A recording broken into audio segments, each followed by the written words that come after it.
بسم اللہ الرحمن الرحیم۔ السلام علیکم ڈیئر اسٹوڈنٹس، آج ہم تیسری شعر سے شروع کرتے ہیں۔ عروج نشہ نشو نما سے ڈالیاں جھومی، ترانے گائے مرغان چمن نے شادماں ہو کر۔ عروج بلندی، نشہ نشو نما پھلنے پھولنے کا شوق، ڈالیاں ٹہنیاں جھومنا رقص کرنا، مرغان چمن باغ کے پرندے، شادماں ہونا خوش ہونا۔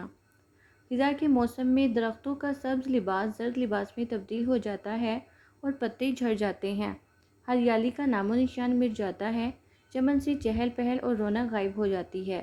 اس موسم میں نہ تو پرندے چمن کا رخ کرتے ہیں اور نہ ہی انسان باغ کو قابل دید جانتے ہیں۔ لہذا انسان ہی نہیں چند پرند بھی بہار کے متمنی ہوتے ہیں۔ بہار کا موسم خوشیوں کا پیغمبر ہوتا ہے، چمن کی ہر شے جوبن پر ہوتی ہے، رنگ برنگے پھول کھلتے ہیں، ہر طرف سبزہ ہی سبزہ دل فریب سما پیش کرتا ہے۔ اسی موسم میں پرندے گلوں کا طواف کرتے ہیں اور انسان چمن کی سیر سے لطف اندوز ہوتے ہیں۔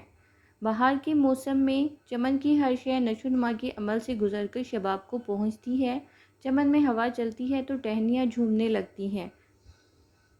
نشو نما اور شباب کے نشے نے ان کے اندر مستی کی سی کیفیت پیدا کر دی ہے، جس کی وجہ سے یہ جھوم کر نشے کی مستانہ کیفیت کا اظہار کر رہی ہے۔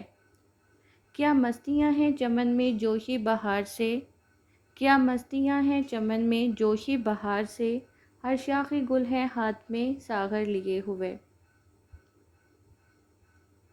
گویا خوشگوار موسم کی وجہ سے درختوں کی شاخوں کی بڑھوتری ہو گئی ہے، اس لیے ان میں نشو نما پانے کا غرور آیا ہے اور اس غرور میں وہ رقص کرنے لگی ہیں۔ پرکیف اور پرمسرت ماحول کو دیکھ کر باغ میں موجود پرندے بھی نغمہ سرائی کر رہے ہیں۔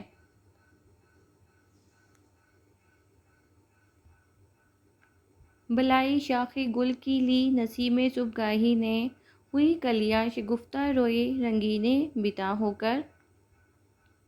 بلائے لینا، قربان ہونا، شاخ گل پھول کی ٹہنی، صبحگاہی صبح کا وقت، نسیم صبحگاہی صبح کے وقت چلنے والی ہوا، شگفتہ کھلا ہوا، روئے رنگی خوبصورت چہرہ۔ تشریح طلب شعر میں شاعر کہتا ہے کہ جب چمن میں بہار آئی تو ہر طرف رونق اور چہل پہل ہو گئی، پھول کھل اٹھے اور ہر طرف سبزہ ہی سبزہ نمودار ہو گیا، گویا باغ میں زندگی کی ایک لہر دوڑ گئی۔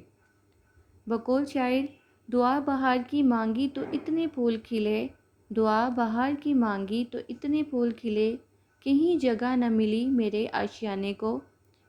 شاعر نے چمن کی حسین و دلکش منظر کو خوبصورت اور اچھوتے انداز میں پیش کیا ہے۔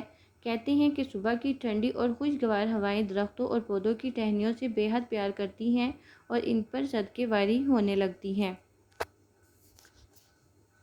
نسیم سرسرا گئی، چمن میں گل کھلا گئی، نسیم سرسرا گئی، چمن میں گل کھلا گئی، کلی کو گدگدا گئی تو پھول کو ہنسا گئی۔ چنانچہ صبح کی ہوا نے باغ میں پھول کی ٹہنی پر کلیاں ہی کلیاں دیکھی تو وہ ان کی خوبصورتی پر فدا ہونے لگی اور آگے بڑھ کر فرتی محبت میں دیوانہ وار ان کلیوں کا منہ چومنا شروع کر دیا، تو دوسری طرف کلیوں میں خوشی اور مسرت کی لہر دوڑ گئی اور پھر کلیاں پھول بن کر کھل گئی۔